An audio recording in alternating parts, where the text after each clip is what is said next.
how these kids can be helped out to find out that love's inside them? This is a great question because we're essentially asking what's missing. I'm going to say it very simply and very clearly. Rites of passage. We have a society, and in our culture we seem to think that the gift of masculinity is just somehow earned because you've turned a certain age. Now I'm going to talk about boys in particular for a second. Because number one, the amount of boys who are being raised without fathers is a staggering crime. Number two, regardless, and I was raised by a single mother for a while. I married a single mother. I was a single father with a daughter. The idea that masculinity can be passed on by the feminine. What these boys lack is a group of elder men standing around them saying, we will nurture you now. Robert Bly talks about kids who are 12 years old leave the village that is all women and children.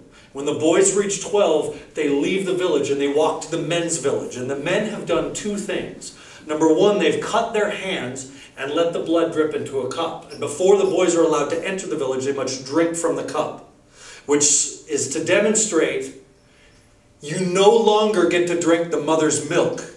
You now sustain yourself on the blood of your brothers. And then number two, the boy is shown to the home that the men have built for him. So as to say, the women are not the only one who can provide your home and your sanctuary. As men, we provide this for each other. We do not have that in this country. So how can these boys present that to anybody else? What we're talking about is caring enough to give and caring enough to build for the future generations. Men in this country are not guided into manhood by other men. They're guided into childhood by other boys. Sex, drugs, promiscuous sex, drugs, reckless driving, reckless, risky behavior, criminal behavior, violence. These are all rites of passages that are used by boys to earn manhood. Because that's what men do. They get to have sex, they get to drive, they get to drink, they get to use drugs, and people don't bother them. So if we do this, that means we're men. But there's no men around to say, no. Service is how you become a man. Building a future is how you become a man. Working hard, protection, provision. This is what being a man is. And when they have a man who cares enough to show these boys what it means to be a man, they have a model of what being a good man looks like. When we deal with a culture, teenagers, who don't have a value system, they know your values. They've lived with you for 15 years. They know what you care about.